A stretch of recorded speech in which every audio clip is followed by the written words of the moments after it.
जोजुत्सु Kaisen के इतिहास का सबसे पावरफुल किंग ऑफ कर्सेस और आज की दुनिया के सबसे पावरफुल सोर्सर के बीच की वो फाइट जो 24 दिसंबर को होने वाली थी। आज हम बात करेंगे कि किस तरह गोजो रैम से बाहर निकला और किंग ऑफ कर्सेस के साथ इस फाइट के अंत में 3 वर्सेस 1 हो गया और आज का सबसे पावरफुल सोर्सर मारा गया। अंत तक आप समझ जाएंगे कि असल में कौन ज्यादा पावरफुल था। तो चलिए वीडियो को स्टार्ट करते हैं। इसके पहले तक आप लोगों ने देखा था कि केंजाकू अपने कलिंग गेम को स्टार्ट करने के लिए गोजो को एक बहुत ही पावरफुल प्रिजन रेल में कैद कर देता है, क्योंकि गोजो ही एकमात्र ऐसा इंसान था जिसे वो नहीं हरा सकता था, क्योंकि केंजाकू के प्लान को गोजो से पहले के 2 6 आइज यूजर बिगाड़ चुके थे। गोजो को शिबुया में कैद करने के बाद केंजाकू कलिंग गेम स्टार्ट कर देता है। कलिंग गेम क्या है और कैसे काम करता है, इसकी वीडियो मैंने पहले ही अपलोड कर रखा है, आप यहाँ देख सकते हो।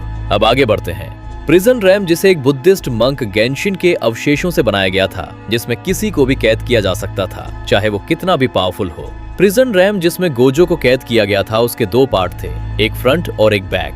फ्रंट साइड केंजाकू के पास था, जिससे गोजो को कैद किया गया था। इस साइड से गोजो को केवल केंजाकू ही निकाल सकता था और इसका बैक साइड टेंगन के पास था। लेकिन बैक साइड की सील को हटाने के लिए किसी ऐसे कर्स एनर्जी या कर्स टूल की जरूरत थी जो इसके बैक गेट की सील को नेलिफाई कर सके।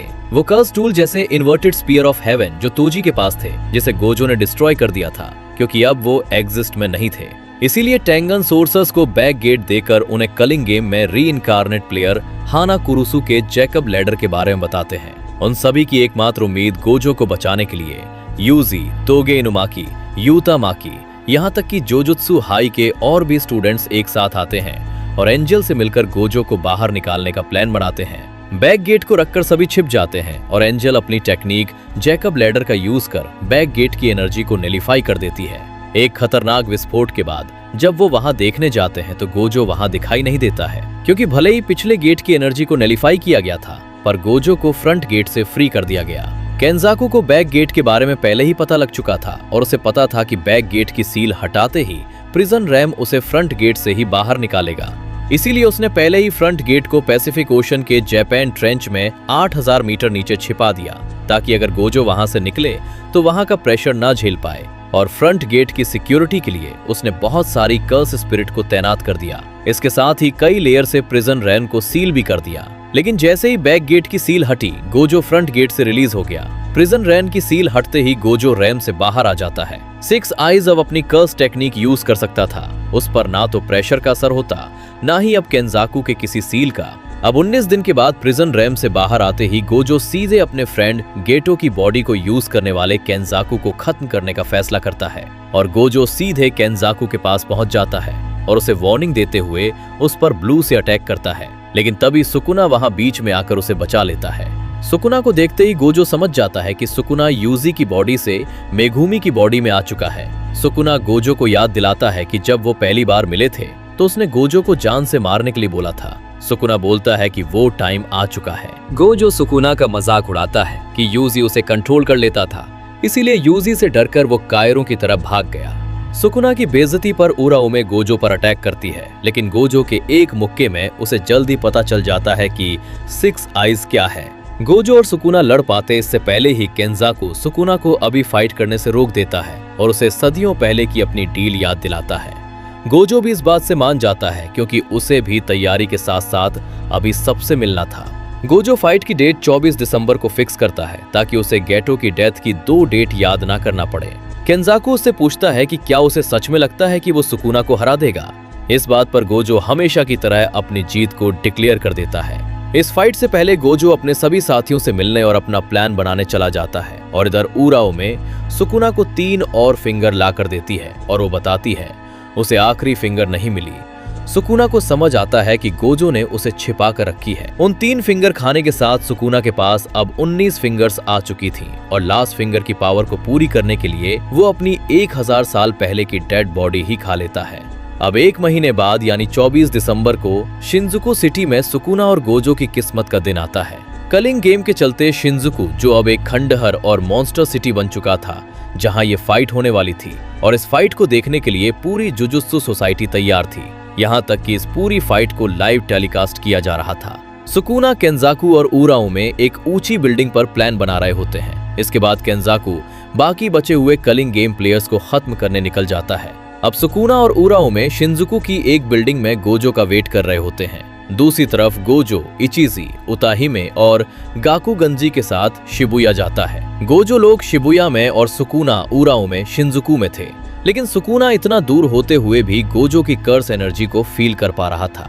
अब बैटल स्टार्ट होती है। गोजो इचिजी से एक बैरियर बनाने के लिए बोलता है, जिससे सुकुना गोजो के अटैक को फील ही न कर पाए। इचिजी बैरियर बना देता है और उताहिमे अपनी curse technique solo forbidden area का यूज करती है, जिससे गोजो की कर्स एनर्जी 120% तक बढ़ जाती है।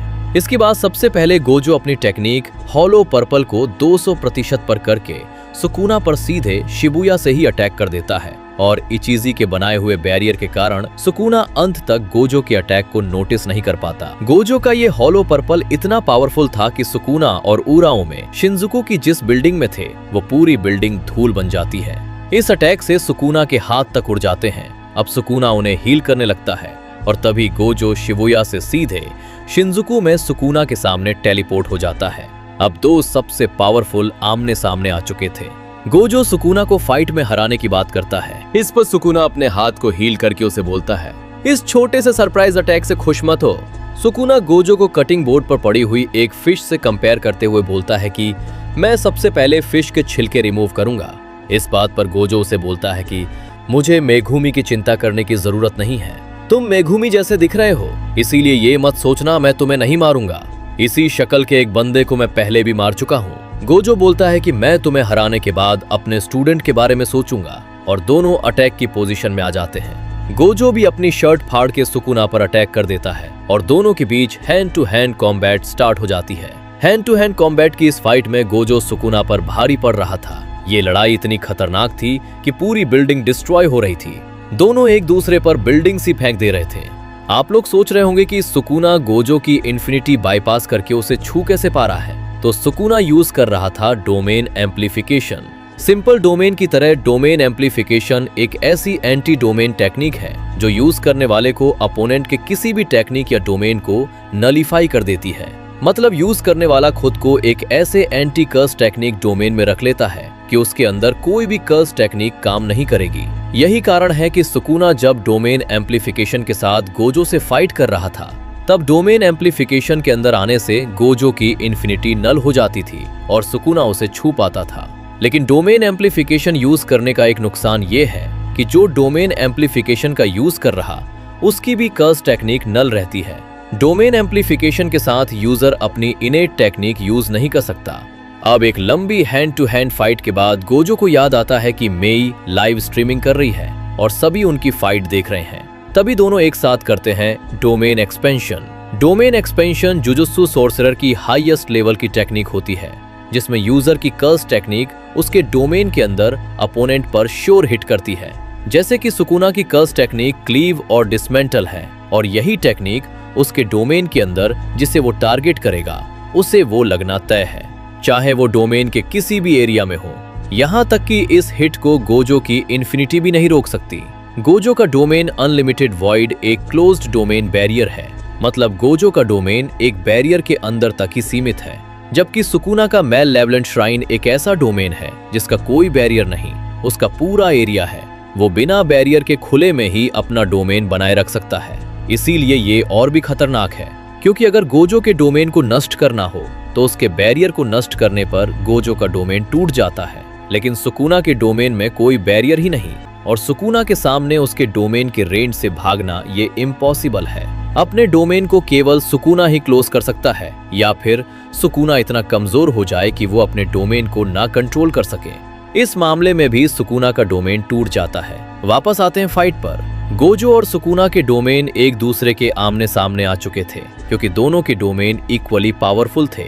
इसलिए अब तक किसी की टेक्निक के श्योर हिट एक दूसरे पर नहीं लग रहे थे। लेकिन सुकुना का डोमेन एक ओपन बैरियर डोमेन था, वहीं गोजो के डोमेन का बैरियर बाहर से वीक और अंदर से स्ट्रॉन्ग था। इसीलिए सुकुना बाहर से गोजो के डोमेन के बैरियर को डिस्ट्रॉय कर देता है और गोजो अंदर से कुछ नहीं कर पाता, जिससे गोजो का डोमेन टूट जाता है और मैलेवलेंट श्राइन की गारंटीड हिट गोजो की गर्दन काट देती है। गोजो आरसीटी से खुद को ठीक करता है, लेकिन मैलेवलेंट श्राइन की बौछार गोजो पर स्टार्ट हो जाती है। डोमेन टूटने के बाद गोजो अब कुछ टाइम तक अपनी curse technique blue, red, purple कुछ यूज नहीं कर सकता था। गोजो अब पूरी तरह से कट पिट रहा था। सुकुना के डोमेन के सामने वो बिना डोमेन के लगातार अपनी रिवर्स कर्स टेक्निक को मैक्सिमम आउटपुट पर करके खुद को ठीक कर रहा था। गोजो सुकुना के डोमेन से भागने की कोशिश करता है, लेकिन सुकुना उससे फाइट करने लगता है और गोजो को अपने ही डोमेन में रोके रखता है। गोजो सुकुना के डोमेन में फंस चुका था। वो खुद को हील करने के साथ सुकुना से फाइट कर रहा था, जो कोई आम सॉर्सरर कभी नहीं कर सकता, और इसी का फायदा उठाकर सुकुना गोजो को पीट रहा था। इसी बीच गोजो सुकुना के डोमेन से बचने के लिए सिंपल डोमेन का यूज करता है। सिंपल डोमेन भी एक एंटी डोमेन टेक्निक है, जिससे सुकुना के डोमेन के हिट उस पर नहीं लगेंगे, लेकिन एक ओरिजिनल डोमेन के आगे ये ज्यादा देर नहीं टिकेगा। लेकिन इससे गोजो को कुछ देर के लिए हील होने का टाइम मिल जाएगा। सुकुना सिंपल डोमेन के अंदर ही फाइट करने लगता है। जैसा कि मैंने बताया, कुछ देर में ही गोजो का सिंपल डोमेन टूट जाता है और उस पर अगेन से मां लेवलन श्राइन की बौछार होने लगती है। वो फिर से घायल हो जाता है, लेकिन वो तुरंत ही फिर से सिंपल डोमेन बनाता है, लेकिन इस बार वो RCT का यूज करके खुद को हील नहीं कर रहा होता है।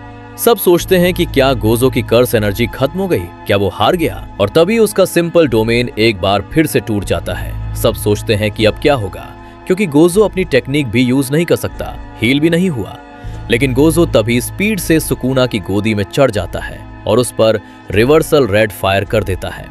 इससे सुकुना दूर जाकर गिरता है। यहाँ पर कुछ ऐसा हो चुका था जो आज तक के इतिहास में कभी नहीं हुआ। सब सोच में पड़ जाते हैं कि गोजो की कर्स टेक्निक वापस कैसे आई, क्योंकि अभी अभी तो उसका डोमेन टूटा था। तो हुआ ये कि गोजो ने दूसरी बार जब सिंपल डोमेन बनाया था, तब उसने खुद को RCT से हील करने की बजाय उसने रिवर्स कर्स टेक्निक से अपनी बर्न टेक्निक को ही वापस पा लिया, जिसे आज तक किसी ने सोचा भी नहीं था। सुकुना के घायल होते ही गोजो खुद को हील करता है और एक बार फिर अपना डोमेन खोलता है, लेकिन इस बार गोजो अपने डोमेन के बैरियर को बाहर से स्ट्रॉन्ग और अंदर से वीक कर लेता है, ताकि सुकुना उस बार की तरह इसे बाहर से ना तोड़ पाए। लेकिन सुकुना इसके लिए अंदर के अटैक रोककर अपने डोमेन के एरिया को कम करके गोजो के डोमेन पर बाहर से अटैक तेज कर देता है। इसके अलावा सुकुना खुद को गोजो की इन्फिनिटी से बचाने के लिए वो गोजो के पीछे जुड़कर फाइट करने लगता है, ताकि गोजो की इन्फिनिटी का इफेक्ट उस पर ना पड़े, क्योंकि केंजाकू ने उसे बताया था कि गोजो के डोमेन के अंदर गोजो और जिसे उसने डायरेक्टली पकड़ा हुआ होता है, उस पर इन्फिनिटी का कोई इफेक्ट नहीं पड़ता। वो डोमेन के साथ डोमेन एम्प्लीफिकेशन का यूज करता है, ताकि गोजो अपनी किसी कर्स टेक्निक का यूज ना कर पाए। गोजो हैरान हो जाता है कि सुकुना एक साथ डोमेन एम्प्लीफिकेशन और डोमेन एक्सपेंशन का यूज कैसे कर पा रहा। वो देखता है कि सुकुना के डोमेन का आउटपुट 2 गुना बढ़ चुका है। उसके डोमेन के अटैक्स गोजो के डोमेन के बैरियर को दूसरी बार भी डिस्ट्रॉय कर देते हैं और अनलिमिटेड वॉइड दूसरी बार भी टूट जाता है, जिससे गोजो पर मैलीवेलेंट श्राइन के अटैक्स दोबारा होने लगते हैं। सिंपल डोमेन की जगह गोजो इस बार फॉलिंग ब्लॉसम इमोशन टेक्निक का यूज करता है। इस टेक्निक से गोजो की कर्स एनर्जी खुद सुकुना के डोमेन की अटैक को काउंटर कर रही थी, जिससे उसे अब कम और हल्के फुल्के स्लैशेस का ही सामना करना पड़ रहा था, जिसके कारण गोजो को फिर से अपनी बर्न टेक्निक और डोमेन को रिवाइव करने का टाइम मिल जाता है। कर्स टेक्निक वापस आते ही गोजो एक बार फिर से करता है, लेकिन इस बार गोजो अपने डोमेन को एक बास्केटबॉल के साइज का बनाता है, ताकि ये ज्यादा इफेक्टिव और पावरफुल हो। लेकिन इसके लिए सुकुना भी अपने डोमेन के आउटपुट को बढ़ाने के लिए अपने डोमेन की रेंज को कम कर देता है, जिससे उसके अटैक्स पावरफुल हो जाते हैं। और 3 मिनट के लगातार अटैक के बाद गोजो का डोमेन एक बार फिर से टूट जाता है। सब सोचते हैं गोजो इस बार निपट जाएगा, लेकिन तभी हम देखते हैं कि सुकुना का डोमेन भी इस बार टूट जाता है। यहाँ पर हमें पता चलता है कि इस बार गोजो का डोमेन 3 मिनट तक टिका रहा, और इन 3 मिनटों में गोजो ने सुकुना को इतना मारा कि वो अपने डोमेन को कंट्रोल नहीं कर पाया और उसका भी डोमेन टूट गया। डोमेन से बाहर आते ही दोनों फिर से हैंड टू हैंड फाइट करने लगते हैं। इसी बीच गोजो ये सोचने पर मजबूर हो जाता है कि सुकुना क्या प्लान कर रहा है, क्योंकि डोमेन के अंदर सुकुना को लगातार गोजो ही पीट रहा था। फिर भी उसने मेघुमी की 10 शेडोज टेक्निक में से महोरागा का यूज क्यों नहीं किया, और तभी महोरागा का व्हील घूमता है और गोजो की नाक से ब्लड आने लगता है। यहाँ पर अब सब सोच रहे थे कि डोमेन टूटने के बाद सुकुना अपनी टेक्निक यूज नहीं कर पाएगा और डोमेन नहीं बना पाएगा और गोजो अब आराम से जीत जाएगा। लेकिन तभी हम देखते हैं कि सुकुना भी गोजो की तरह RCT का यूज कर अपनी कर्स टेक्निक को वापस पा लेता है। गोजो की तरह सुकुना दूसरा ऐसा बंदा बन चुका था जिसने आरसीटी का यूज कर अपनी बर्न कर्स टेक्निक को वापस पा लिया हो। सुकुना ऐसा बंदा है जो किसी भी टेक्निक को देखकर एक बार में ही उसे सीख जाता है। दोनों खुद को हील करते हैं और एक बार फिर अपने डोमेन को एक्सपेंड करते हैं। गोजो पहले की तरह फिर से सुकुना को पीटने लगता है और उसे इतना मारता है कि उसका आधा फेस तक उड़ जाता है। पहले की तरह सुकुना का श्राइन अनलिमिटेड वॉइड को तोड़ देता है और गोजो सुकुना को ही मार मार के उसके डोमेन को तोड़वा देता है। दोनों का डोमेन फिर से एक साथ टूट जाता है। इसके बाद दोनों खुद की टेक्निक को हील करते हैं और एक बार फिर अपना डोमेन एक्सपेंड करते हैं। लेकिन इस बार गोजो सुकुना से 0.01 सेकंड पहले ही अपना डोमेन खोल लेता है, क्योंकि सुकुना खुद को हील करने में टाइम लगा देता है, जिसके कारण गोजो उसे इतना मारता है कि इस बार 2 मिनट 40 सेकंड की फाइट के बाद सुकुना अपने डोमेन को कंट्रोल में नहीं रख सका और सुकुना का डोमेन इस बार गोजो के डोमेन से पहले टूट जाता है। और जैसे ही सुकुना का डोमेन टूटा, गोजो के डोमेन की श्योर हिट सुकुना पर पड़ी और वो गोजो के डोमेन की इन्फिनिटी में फंस गया। गोजो उसके लंग्स और लीवर में अटैक करता है, लेकिन इसके पहले गोजो सुकुना को खत्म कर पाता। सुकुना महुरागा को गोजो के अनलिमिटेड वॉइड में समन करता है। With this treasure I summon 8-handled sword, Divergencilla, Divine General Mahara। अब महुरागा गोजो के सामने आ चुका था। गोजो अपनी कर्स टेक्निक रिवर्सल रेड का यूज कर उसे एक शॉट में खत्म करना चाहता था, लेकिन इससे पहले ही महुरागा सॉर्ड ऑफ एक्सटर्मिनेशन को गोजो के डोमेन में पटक देता है, जिससे गोजो का डोमेन टूट जाता है।